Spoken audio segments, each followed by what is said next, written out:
થોડા દિવસ પહેલા જ મારા એક અનન્ય સાથી જેમની સાથે મેં વર્ષો સુધી કામ કર્યું અને જીવનની અંતિમ પળ સુધી જે સતત કાર્યરત રહ્યા એવા કનુભાઈ માવાણીની વિદાય આદરપૂર્વક એમને અંજલિ આપું છું. એક સાથી ગુમાવ્યાનો દર્દ સ્વાભાવિક છે, પરંતુ આજે સુરતની ધરતી પર આવ્યો છું ત્યારે એમના પુણ્ય સ્મરણ સાથે મારી વાત આગળ વધારું છું. સાથીઓ, મને ઘણીવાર લાગે છે કે આ સુરત શહેર નથી, સુરત એક સ્પિરિટ છે.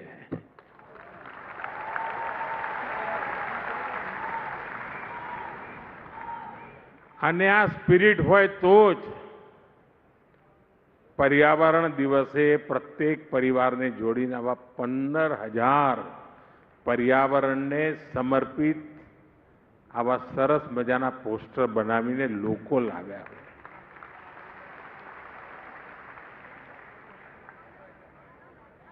જે પરિવારના સાથોએ આ કામ કર્યું છે એ બધાને હું ખૂબ ખૂબ અભિનંદન આપું છું.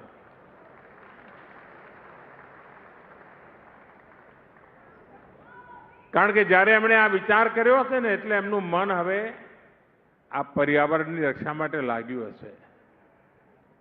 અને આપણા કાઠિયાવાડના ઘણા ભાઈઓ અહીં હુરતમાં રહે છે અને ત્યાં એમની ખેતી છે. તો મારો એમને આગ્રહ છે કે પર્યાવરણના એક કામના ભાગરૂપે ખેતર બચાવો એ અભિયાનમાં જોડાઈએ.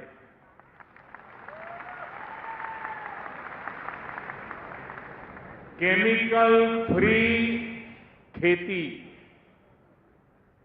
આપણા બાપ દાદા જે પ્રાકૃતિક ખેતી કરતા હતા, અને હું તો સુરતના જે લોકોની જ્યાં જ્યાં ખેતી હોય બધાને મારે હકથી કહેવું છે કે આટલું મારું કામ કરજો.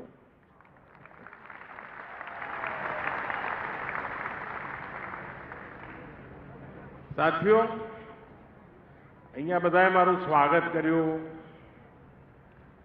જાત જાતના સ્મૃતિ ચિહ્નો આપ્યા, ભેટ સોગાદો આપી. આના કરતા પણ અણમોલ ભેટ સુરતે મને આપી છે. આનાથી પણ અનેક મૂલ્યવાન સુરતનો કચરો મને ભેટ આપ્યો છે. 1 લાખ લોકોએ 5 દિવસ સફાઈનું અભિયાન ચલાવ્યું. મારે માટે આ મોટામાં મોટી સોગાત છે અને આ 1 લાખ લોકોનો અને આખા સુરતનો હૃદયથી આભાર માનું છું. ભૂપેન્દ્ર કેવો પ્રધાનમંત્રી છે, સ્વાગતમાં કચરો મળે એનો ગૌરવ કરી રહ્યો છે. કારણ મારે સ્વચ્છતા એને સંસ્કાર બનાવવાના છે. 1 લાખ લોકોનું જોડાવું એટલે સુરતના 1 લાખ પરિવારોનું જોડાવું. અને આ માત્ર સ્વચ્છતાનું અભિયાન નથી, આ એક પ્રકારે સ્વસ્થ ભવિષ્ય માટેનું સંસ્કાર પર્વ છે. અને એના માટે સુરતના સૌ સાથીઓ ખૂબ ખૂબ અભિનંદનના અધિકારી છે.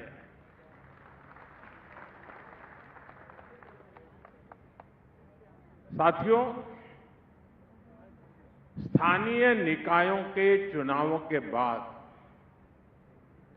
मैं पहली बार गुजरात आया हूं, सूरत आया हूं. मैं सूरत से पूरे गुजरात के लोगों का वंदन करता हूं, अभिनंदन करता हूं. साथियों, 2.5 दशक से अधिक का समय हो गया है आप हम सभी को,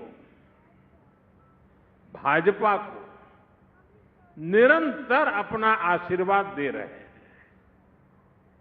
और समय के साथ ये आशीर्वाद बढ़ता ही जा रहा है।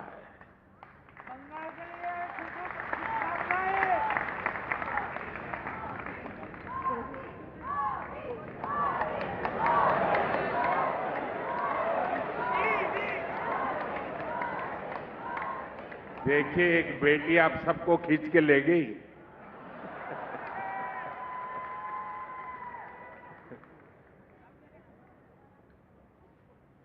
हाल ही में जिला परिषद, तहसील परिषद, नगर पालिका और महानगर पालिका के चुनाव हुए।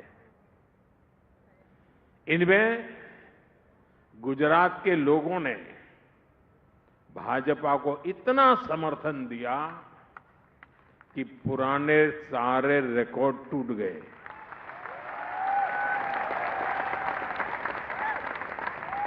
और मैं आज ज्यादा खुश इसलिए हूं कि मेरे रिकॉर्ड भी आप सबने तोड़ दिए।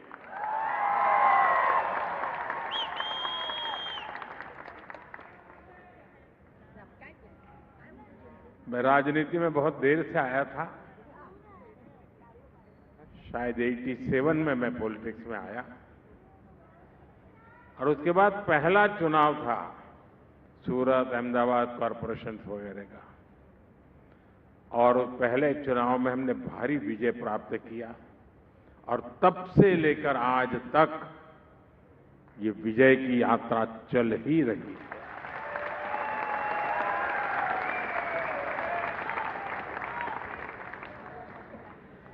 दुनिया के लोकतांत्रिक समाज में ऐसा कम ही देखने को मिलता है, किसी भी दल को इतने लंबे समय तक जनता जनार्दन के आशीर्वाद मिले और सेवा का अवसर मिलना, ये बहुत बड़ी बात है। साथियों, यहां सूरत और नवसारी के अनेक चुने हुए जनप्रतिनिधि भी आए हुए हैं। मैं आप सभी को भी बहुत बहुत शुभकामनाएं देता हूं। हम सभी को हमेशा याद रखना है, गुजरात की जनता ने हमारे सेवा भाव को अपना समर्थन दिया है। ये प्रचंड विजय सेवा के इस मिशन को और विस्तार देने के लिए है। हम सभी को अब और भी अधिक परिश्रम करना है। हमारा संकल्प विकसित गुजरात, विकसित भारत, इस संकल्प को सिद्ध करना सेवा के भाव से समर्पित होकर के करना है। जब मैं कहता हूं सूरत एक शहर नहीं, सूरत एक स्पिरिट है, इसके पीछे मेरा कन्विक्शन है। आप कल्पना कर सकते पूरे हिंदुस्तान में जो शहर लगातार स्वच्छता के अवार्ड प्राप्त करता हो, स्वाभाविक उसको मन कर जाएगा, यार बहुत हो गया, इतने अवार्ड ले लिए, अब क्या करना है। लेकिन सूरत ऐसा नहीं कर रहा है।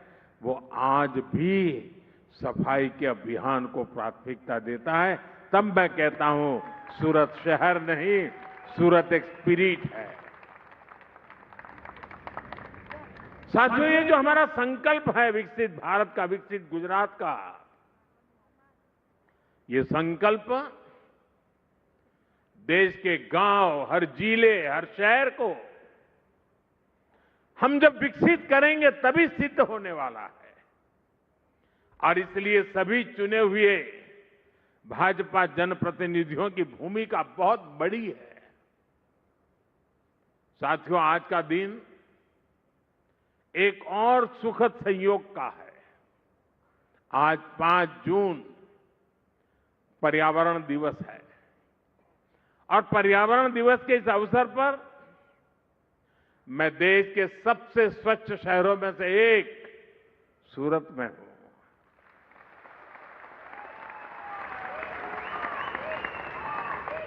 और ये कितने बड़ा गर्व का विषय है कि यही सूरत है जो कभी प्लेग जैसी महामारी से प्रभावित था और आज स्वच्छता के लिए पहचाना जाता रहा है। इसलिए बीते 2.5 दशक से निरंतर प्रयास किए गए हैं। इसमें सूरत के सभी लोग, अधिकारी, कर्मचारी, जनप्रतिनिधि, सबका योगदान। मुझे बताया गया है कि बीते कुछ दिनों में यहां स्वच्छता के लिए विशेष अभियान भी चला है। मैं आप सभी सूरत के वासियों को, अपने देसी भाषा में सुरतियों ने, मारा वाला सुरतियों ने खूब खूब अभिनंदन।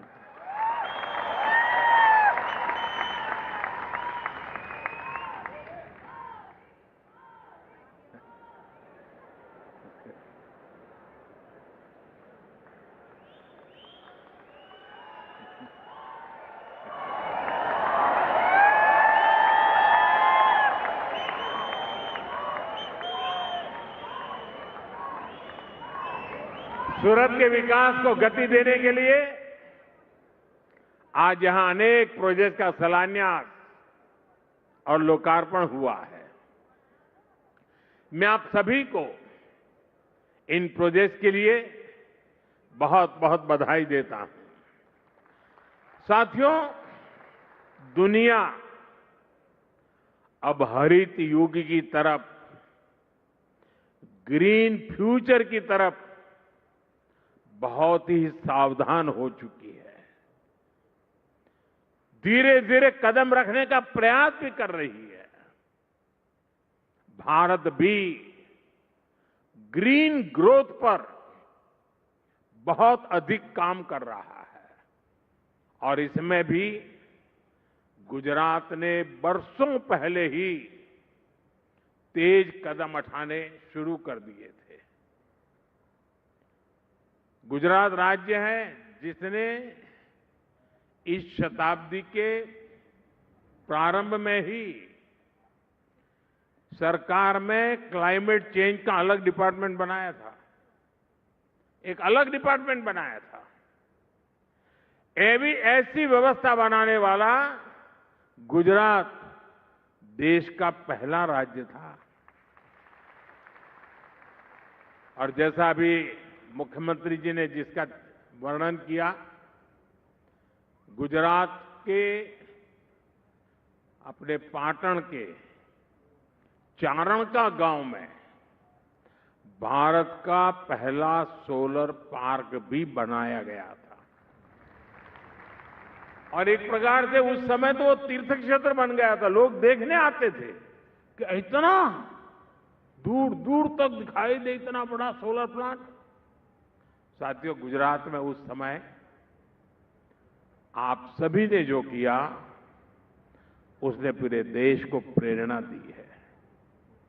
आज भारत प्रकृति के साथ प्रगति का मंत्र लेकर विकास कर रहा है। इकोनॉमी भी, इकोलॉजी भी। और साथियों, सूरत में तो ये प्रत्यक्ष दिखता है। आजकल सूरत की सर्कुलर वाटर इकोनॉमी की बहुत चर्चा होती है। यहां शहर के वेस्ट वाटर को ट्रीट करके इंडस्ट्री को सप्लाई किया जाता है। इससे गंदे पानी का मैनेजमेंट भी हो जाता है और पानी से कमाई भी होती है। बीते 12 वर्षों से देश में वेस्ट टू वेल्थ का एक बहुत बड़ा जन आंदोलन चला है। ये हमारे शहरों की स्वच्छता और उन्हें ग्रीन और क्लीन बनाने में बहुत काम आ रहा है। साथियों, अब प्रयास ये है कि आने वाले कई दशकों तक सूरत के लिए पीने के पानी की पूरी व्यवस्था हो। इसके लिए तापी बराज प्रोजेक्ट स्वीकृत किया गया है। इसके अलावा वाटर मैनेजमेंट और वाटर ड्रेनेज भी सरकार की बहुत बड़ी प्राथमिकता है। आज भी यहां ऐसे अनेक प्रोजेक्ट का लोकार्पण हुआ। साथियों, सूरत सिर्फ स्वच्छता और सर्कुलर इकोनॉमी तक ही सीमित नहीं है, बल्कि ग्रीन ग्रोथ के दूसरे माध्यमों का भी अभूतपूर्व गति से विस्तार हो रहा है। अब जैसे इलेक्ट्रिक मोबिलिटी है, सूरत ऐसी व्यवस्था बनाने में जुटा है जहां सड़कों पर चलने वाली सारी बसें इलेक्ट्रिक होगी। साथ ही यहां सूरत मेट्रो का भी विस्तार हो रहा है। ये सारे कदम हरित शहर के रूप में सूरत की पहचान को और सशक्त करेंगे। और हां, आने वाले समय में Hazira industrial area green steel के उत्पादन के लिए भी जाना जाएगा। यानी स्टील के प्रोडक्शन में ग्रीन एनर्जी का इस्तेमाल होगा। साथियों, आज दुनिया अभूतपूर्व चुनौतियों के दौर से गुजर रही है। कुछ समय पहले मैंने कहा था कि ये दशक दुनिया के लिए आपदा का दशक सिद्ध हो रहा है। हमने बीते समय में एक के बाद एक वैश्विक आपदाएं देखी है।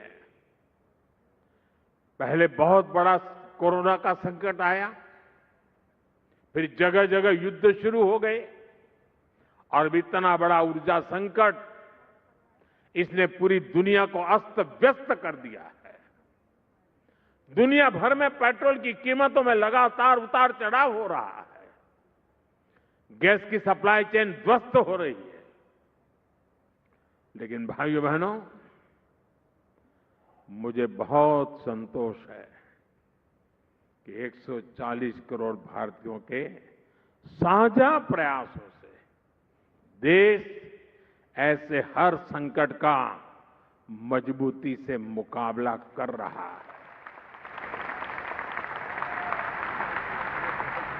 इस लड़ाई में आप मेरे साथ हैं ना? આપણે આ લડાઈ પણ જીતવી છે ને? और साथियों, इसमें भी गुजरात की बहुत बड़ी भूमिका है। बीते वर्षों में गुजरात ने रिफाइनिंग के क्षेत्र में, सोलर और विंड पावर के क्षेत्र में अपना जो सामर्थ्य बढ़ाया है, वो देश के बहुत काम आ रहा है। आज भारत की रिन्यूएबल कैपेसिटी 250 गीगावाट है। हमारे देश में कभी मेगावाट से आगे सोचा ही नहीं जाता था। आज गीगावाट की चर्चा हो रही है, और इसमें 50 गीगावाट का योगदान अकेले गुजरात का है। 250 गीगावाट में 50 गीगावाट आप सबकी ताकत है। यानी देश की ग्रीन एनर्जी का 5वां हिस्सा अकेला गुजरात प्रोड्यूस करता है। सौर ऊर्जा के उत्पादन में गुजरात ने प्रशंसनीय काम किया है। और अब जब देश ग्रीन हाइड्रोजन और ग्रीन अमोनिया जैसे क्षेत्रों में काम कर रहा है, तो इसमें भी गुजरात का रोल बहुत बड़ा होने वाला है। साथियों, ये जो वैश्विक संकट चल रहा है, ये दिखाता है कि एनर्जी के मामले में आत्मनिर्भरता कितनी जरूरी है। और बीते 12 वर्षों में देश ने जो कैपेसिटी तैयार की है, उसका कितना बड़ा महत्व है। एक तरफ हमने दुनिया के अलग अलग हिस्सों से तेल और गैस की आपूर्ति सुनिश्चित की। दूसरी तरफ हमने रिन्यूएबल एनर्जी में ऐतिहासिक निवेश बढ़ाया। 12 वर्ष पहले भारत में सौर ऊर्जा का उत्पादन नाम मात्र का था। आज हम दुनिया के टॉप 5 देशों में से एक हैं, 5 देशों में से एक हैं। और सिर्फ सौर ऊर्जा ही नहीं, हमने भारत में इथेनॉल ब्लेंडिंग की कैपेसिटी बढ़ाई, रेलवे के बिजलीकरण को गति दी, परमाणु ऊर्जा पर काम किया। हमारा जो बिजली का ट्रांसमिशन नेटवर्क पुराना पड़ गया था, उसका आधुनिकीकरण किया, उसका विस्तार किया। गैस पाइपलाइन के नेटवर्क का दायरा बहुत अधिक बढ़ाया। हमारे जो पोर्ट है उनकी कैपेसिटी बढ़ाई ताकि वहां ज्यादा से ज्यादा पेट्रोलियम प्रोडक्ट पहुंच सके और जहां संभव हो वह स्टोर भी हो सके। आने वाले समय में देश का ये सामर्थ्य और अधिक बढ़ने वाला है। इस दिशा में हमारी सरकार के प्रयास लगातार जारी है। साथियों, यहां सूरत में आपके बीच आने से पहले मैं हजीरा गया था। अभी हर्ष भाई जी इसका वर्णन कर रहे थे। आत्मनिर्भर भारत का क्या मतलब होता है, ये हजीरा जाने पर भी साफ दिखता है। हजीरा आज केवल एक औद्योगिक क्षेत्र नहीं है, एक ऐसा इकोसिस्टम बन चुका है जहां एनर्जी है, स्टील है, डिफेंस प्रोडक्शन है, पोर्ट है और ग्लोबल ट्रेड का इकोसिस्टम है। हजीरा देश के एक बड़े मैरीटाइम इंडस्ट्रियल हब के रूप में विकसित हो रहा है, आत्मनिर्भर भारत के एक बड़े सेंटर के रूप में उभर रहा है। लेकिन साथियों, आज देश में कुछ निराशावादी लोग हैं। आत्मनिर्भर भारतना जो प्रणेता आदरणीय भारत प्रधानमंत्री अभियान का मजाक उड़ाते श्री नरेंद्रभाई मोदी साहेबનું देश के इस દક્ષિણ संकल्प को ગુજરાત वो અને આખા लगातार સુરત વતી नीचा ही दिखाते हैं। ये वो लोग हैं जिन्होंने हमेशा भारत को दूसरे देशों पर निर्भर रखा। वो लोग ये भूल जाते हैं कि दूसरों पर निर्भर देश विकास की वो ऊंचाई कभी प्राप्त नहीं कर सकता जिसका वो हकदार है। साथियों, आत्मनिर्भर भारत को गति देने के लिए आज देश का कनेक्टिविटी पर बहुत अधिक फोकस है। Vadodara Mumbai expressway, dedicated freight corridor और बुलेट ट्रेन जैसे प्रोजेक्ट भारत की इसी प्राथमिकता को दर्शाते हैं। आज वडोदरा मुंबई एक्सप्रेसवे के एक बड़े हिस्से का उद्घाटन हो गया है। ये देश के 2 बड़े इंडस्ट्रियल और ट्रेड सेंटर्स को और बेहतर कनेक्टिविटी देगा। साथियों, हमारा प्रयास सबको जोड़ने का है, सबको समान अवसर और सुविधा देने का है। दूर सुदूर के इलाके, आदिवासी क्षेत्र जिन तक सुविधाएं नहीं पहुंची, उन तक आज आधुनिक कनेक्टिविटी पहुंच रही है। दाहोद, बोडेली, वापी कॉरिडोर इसी संकल्प का प्रतिबिंब है। आप सोचिए, नर्मदा और तापी जिलों के आदिवासी क्षेत्रों तक 4 लेन की सुविधा पहुंच रही है। इससे यात्रा का समय बहुत कम होगा, किराया भाड़ा कम होगा, यानी आदिवासी और ग्रामीण क्षेत्रों के लोगों को पढ़ाई, दवाई और कमाई की बेहतरीन सुविधा मिलेगी। साथियों, कुछ कॉरिडोर से, इस कॉरिडोर से छोटा उदेपुर, नर्मदा, भरूच और तापी जिलों के आदिवासी क्षेत्रों के ये इंडस्ट्रियल बेल्ट से जुड़ जाएंगे। इससे दक्षिण गुजरात के आदिवासी क्षेत्रों में टूरिज्म को भी बल मिलेगा। स्टैच्यू ऑफ यूनिटी, सापुतारा और आसपास के पर्यटन स्थलों तक पहुंचना बहुत आसान हो जाएगा। साथियों, आज यहां सूरत में एक आधुनिक ईएसआईसी अस्पताल का भी लोकार्पण हुआ है। यह अस्पताल हमारे श्रमिक भाई बहनों और उनके परिवारों के लिए बेहतर स्वास्थ्य सेवाओं का नया केंद्र बनेगा। दूसरे राज्यों से जो साथी यहां रहने आए हैं, रोजगार करने आए हैं, उन्हें भी इस अस्पताल से बहुत मदद मिलने वाली है। साथियों, हमारी सरकार देश के विकास को सर्वोपरि रखते हुए काम कर रही है और इसलिए देश का भरोसा भाजपा पर है, भाजपा के विकास कार्यों पर है। इसलिए देश की जनता बार बार भाजपा को जनादेश दे रही है। हाल में ही हुए बंगाल के चुनाव,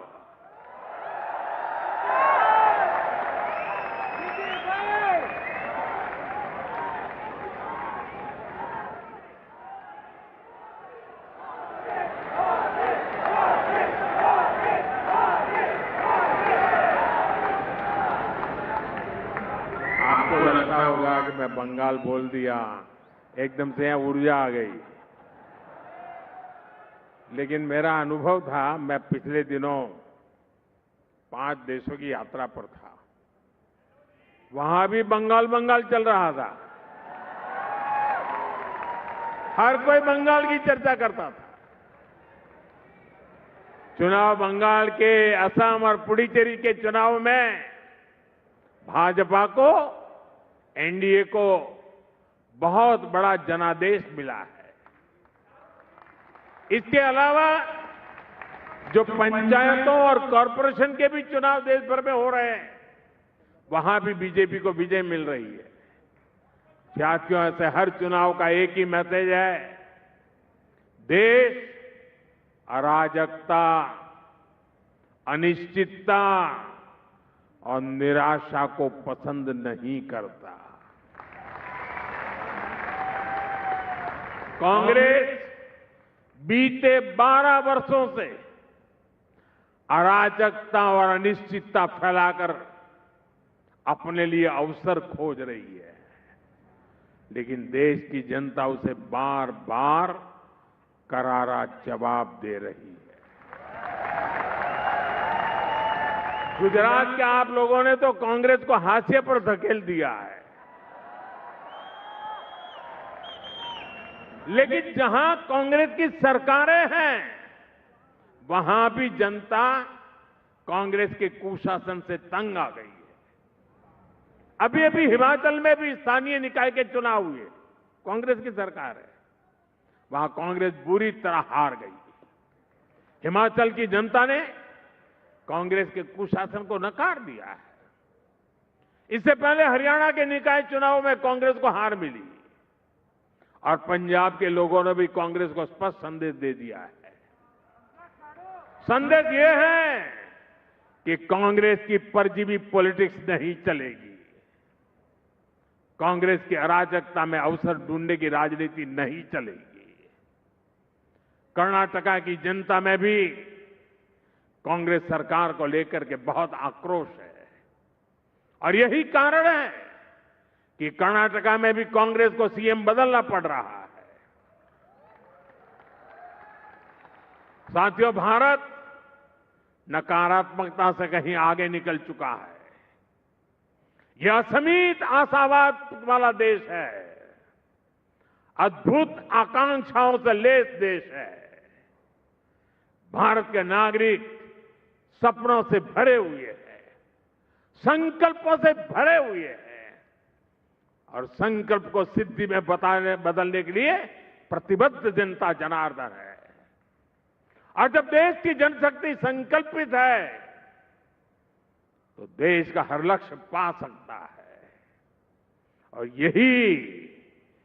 यही भारत की ताकत है।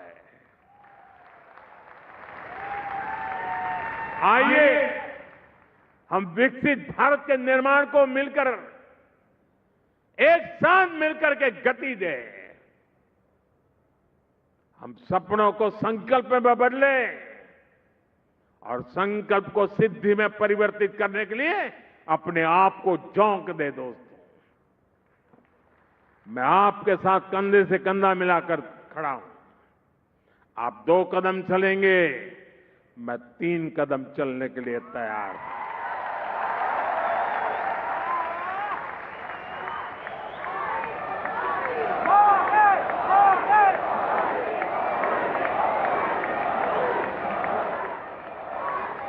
रुकना और थकना